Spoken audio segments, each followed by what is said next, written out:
এই মুহূর্তে সবার একটাই প্রশ্ন যে আরাফ খান লটারি শেষ না করে কেন লাইভ থেকে বিদায় নিল, এই একটা প্রশ্ন সবার।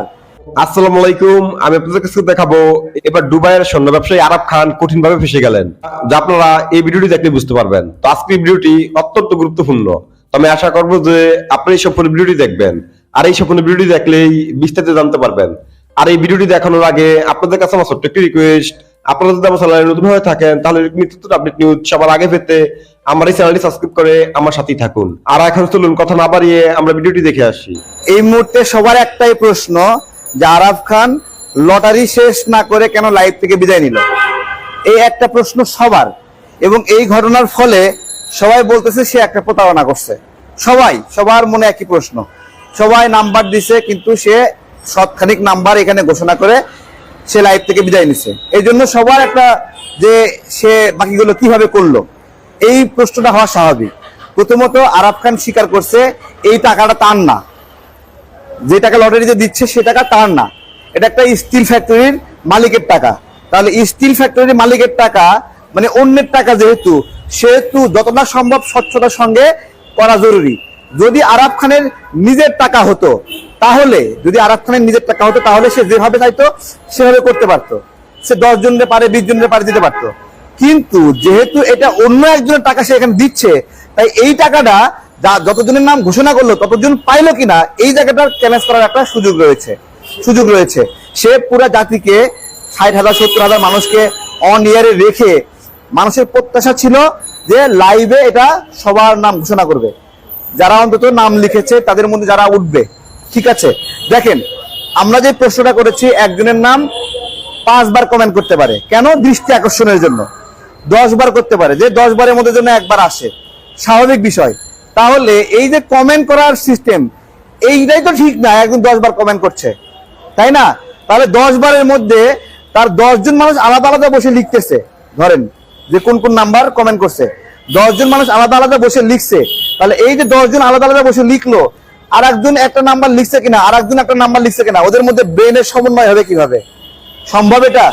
এটা যদি কম্পিউটারে ডাটাবেস তৈরি করতো, কম্পিউটারের ডাটাবেসের মধ্য দিয়ে গুগল শিটের মাধ্যমে সে তথ্য সংগ্রহ করতো, তাহলে একই নাম একাধিকবার আছে কিনা কম্পিউটারে ধরে ফেলতো। কিন্তু সেটা কম্পিউটারাইজ করেনি। দেখেছেন যে কাগজে লিখা হাতে লিখা জিনিসগুলো এইভাবে স্টিকার করে করে সে লটারি করেছে। এই পুরো সিস্টেমটা স্টিল মালিকের যে কয়েক কোটি টাকা সে একটা মেরে দিয়েছে, তারা একটা প্রতারণার ফাঁদ ছিল এটা। সে কি গতকাল কিন্তু একটা লাইভে বলছে যে বাংলাদেশ কি বিকাশের এজেন্টের মাধ্যমে টাকা দিচ্ছে, আসলে কি আপনি বিশ্বাস করেন এটা?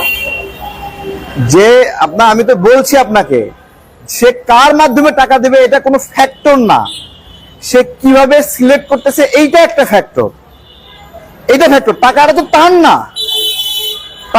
না, সে তো এমন হতে পারে যে সে নিজের আশেপাশে 20 জনের নাম্বার দিয়ে সে 10 বার করে অনেকবার টাকা দিচ্ছে, তাই নয়?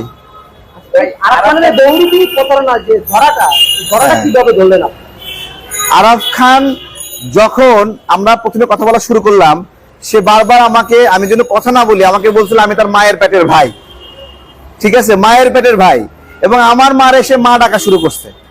তখন আমি অন্যদেরকে জিজ্ঞাসা করলাম, আচ্ছা আমাকে যেভাবে মায়ের পেটের ভাই বলতেছে, অন্য যাদের সাথে কথা বলছে তাদেরকেও সে মায়ের পেটের ভাই বলছে কি? তখন দেখলাম হ্যাঁ, সেই ইউসুফ সাহেবদের মায়ের পেটের ভাই বলছে। আর যে প্রবাসী মারা গেল তার বাবাকে সে তো বাপ বলে ডাকছে, বলছে আপনার সন্তান মারা গেছে তো কি হয়েছে, আমি আপনার সন্তান। তাকে বাপ ডেকে বাড়িতে নিয়ে গিয়ে বাবা তার টাকাটা মেরে দিল, 40 লাখ টাকা মেরে দিল। তো আমরা আরাফ খানের এই লটারিটা, প্রথম কথা হলো, যদি গরিব মানুষকে দেওয়ার ইচ্ছে থাকতো, যদি মানুষকে সহযোগিতা করার একটা নিয়ত থাকতো, তাহলে সে আহ্বান জানাতো যে এই সমাজে যারা সমস্যাগ্রস্ত মানুষ তাদেরকে একটা ফর্ম দিলাম, এই ফর্মে আপনারা অনলাইনে সবাই আবেদন করেন। যারা পঙ্গু আছেন, প্রতিবন্ধী আছেন, অথবা স্বামী মারা গেছে, অথবা বাবা মারা গেছে, এইরকম ফ্যামিলি যারা আছেন, বা অসুস্থ দুরারোগ্য ব্যাধিতে আক্রান্ত যারা আছেন, তারা মেডিকেল রিপোর্ট এগুলো সহ আমাকে এই মেইল করেন। এটা হলো একটা সিস্টেম। ও যেটা করছে, ও একটা পুরো মানসিক রোগী এবং ভাইরাল রোগী, পাশাপাশি ক্রিমিনাল। এর বিচার তো এখন পর্যন্ত সাধারণ মানুষের সাথে একের পর এক প্রতারণা করেছে, তার প্রতারণা কি? আমি আপনাদের সবাইকে বলছি, আপনারা এই যে হাজার হাজার মানুষ কমেন্ট করছে, সেখানে গিয়ে একটু দেখেন যে কয়জন বলতেছে আমি পেয়েছি। দুই একজন বলতেছে পেয়েছি, পরবর্তীতে দেখলাম যে এদের আইডিতে আগে থেকে আরাফ খানের ভিডিওগুলো শেয়ার করা। তখন বুঝতে পারলাম ওহো, এটা তো সেই ভাড়া খাতা কমেন্ট করা নারী, মানে বেশ কিছু নারী আইডি খুলে ফেলছে, এবং সেগুলোতে ছবি দেওয়া আছে নায়িকা পূর্ণিমার, অথবা আপনার হলো নায়িকা ওই যে পরিমণি, অথবা বিভিন্ন নাটকের নায়িকা, এদের ছবি দেওয়া আছে। এদের ছবি দেওয়া আইডি থেকে কমেন্ট করতেছে আমি পাইছি। এখন আমি পাইছি ওই আইডি গুলো হলো মানে আরাফ খানের শরীফারু, আরাফ খান শরীফারূপে এখানে। আসসালামু আলাইকুম। জি ভালো আছে আলহামদুলিল্লাহ। তো আমার কথা হলো যে আরাফ খান কাকে টাকা দিল বা না দিল এটা আমাদের জানার বিষয় না। হ্যাঁ, একটা ক্রিমিনাল, বারবার বলছি, এখনো বলছি যে প্রবাসীদের কাছ থেকে আমরা কেন তাকে থামালাম, যে মানুষ তো ম্যান পাওয়ার ব্যবসা করতেই পারে। আপনি একটা ম্যান পাওয়ার ব্যবসা করতে পারেন, সে একটা ম্যান পাওয়ার ব্যবসা করে। ম্যান পাওয়ার ব্যবসা না করলে এতগুলো মানুষ বিদেশে গেল কিভাবে, তাই না? হাজার হাজার লোক আমরা দেখলাম প্রতিদিন। আমি একটু বলছি যে ম্যান পাওয়ার ব্যবসা না করলে এতগুলো মানুষ সেখানে গেল কিভাবে, প্রশ্ন, তাই না? তো ম্যান পাওয়ার ব্যবসা করতেই পারে, আরাফ খানও করতে পারে। তো আমরা যেখানে ধরছিলাম যে আরাফ খানের কি বিএমইটি লাইসেন্স আছে ম্যান পাওয়ার থেকে, প্রবাসী কল্যাণ মন্ত্রণালয় থেকে লাইসেন্স আছে, তাহলে সে মানুষগুলোকে নেবে কিভাবে? তার তো এই নেওয়ার বৈধ অনুমোদন নাই। সে 10 জন মানুষকে দেখাক, এই 10 জন মানুষকে সে ইউরোপে নিয়েছে, তার তো লাইসেন্সটাই নাই।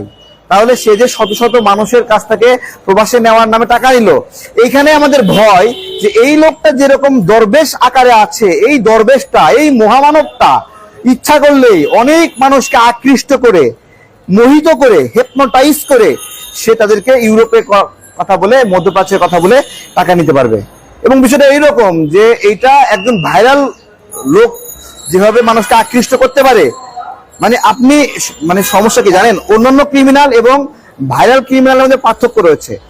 অন্যান্য ক্রিমিনালের বিরুদ্ধে ক্রিমিনাল রিপোর্ট দেওয়ার পরে সবাই বুঝতে পারে হে ক্রিমিনাল, কিন্তু ভাইরাল একটা ক্রিমিনালের সমস্যা হলো ওর বিরুদ্ধে যতই আপনি বলেন, একদল মানুষ তাকে অন্ধভাবে বিশ্বাস করে, তারা সেখানে এসে তার পক্ষে কথা বলা শুরু করে দেয়। এইখানেই সমস্যা, যে আমরা লড়াই করতেছি একটা ক্রিমিনালের বিরুদ্ধে, কিন্তু সাধারণ কিছু মানুষ তারা না বুঝে আমাদের বিরুদ্ধে লড়াই শুরু করতেছে। অথচ সাধারণ সে সকল মানুষের বিরুদ্ধে আমি লড়াই করতেছি না, আমি লড়াই করতেছি একটা ক্রিমিনালের বিরুদ্ধে। এবং আমরা মানুষকে সতর্ক করা আমাদের মূল, আমরা দয়া করে মায়া করে সতর্ক করতেছি। এবং আমরা যদি সতর্ক না করতাম তাহলে এই স্ক্যামের পরিমাণ, এই যে ইউরোপে নেওয়ার কথা বলে যে স্ক্যাম, এই স্ক্যামের পরিমাণ হিউজ সাইজ হতো, ভাই হিউজ।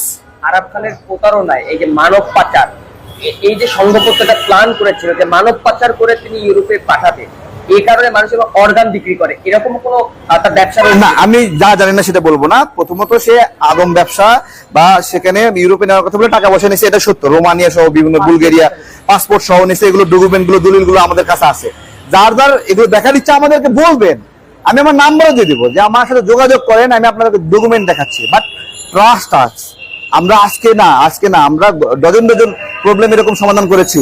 আমাদের দু একটা যদি কালো দাগ থাকতো তাহলে সবাই বলতো যে এই তারেক সাহেব এই ক্রাইম করতেছে। So you have to trust me, আমাকে ট্রাস্ট করতে হবে। আমি যে কথাগুলো বলছি আপনাদের কল্যাণের জন্য বলছি। যার বিশ্বাস হয় না আমাদেরকে নক দেন যে ভাই আমি এটা বিশ্বাস করছি না, আমাকে দলিল দেন, প্রমাণ দেন। আমরা দিয়েছি বারবার, আমরা স্ক্রিনশট দিয়েছি, অডিও রেকর্ড দিয়েছি, ভিডিও পর্যন্ত দিয়েছি যে কি ঘটনা ঘটেছে।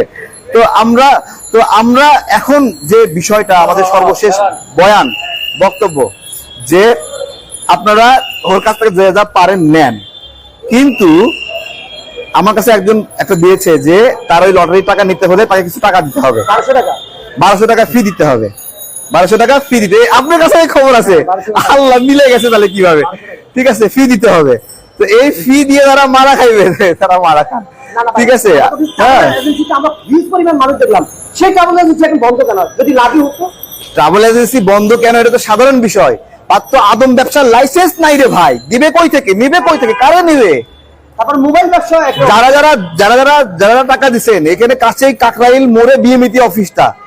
আমার কথা পছন্দ করতে হবে না, যাই বলেন রবিউল ইসলাম, আপন মোল্লা, সোহাগ খান, এই নামগুলোতে সে পরিচিত, সেই কাপড় নামে পরিচিত।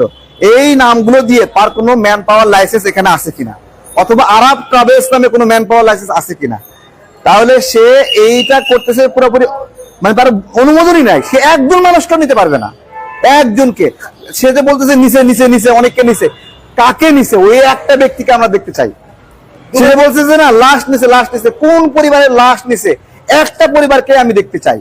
আপনারা আসেন, আমরা চ্যালেঞ্জ। আমি আশা করছি যে আপনারা সম্পূর্ণ ভিডিওটি দেখেছেন। তো আপনাদের যদি বিষয়টি নিয়ে কোনো মতামত থাকে আমাকে অবশ্যই কমেন্টে জানাবেন। আর আপনারা যদি আমার চ্যানেলে নতুন হয়ে থাকেন তাহলে আমার এই চ্যানেলটি সাবস্ক্রাইব করে আমার সাথেই থাকুন। তো দেখা হচ্ছে পরবর্তী ভিডিওতে। সে পর্যন্ত সবাই ভালো থাকবেন, সুস্থ থাকবেন। আল্লাহ হাফেজ।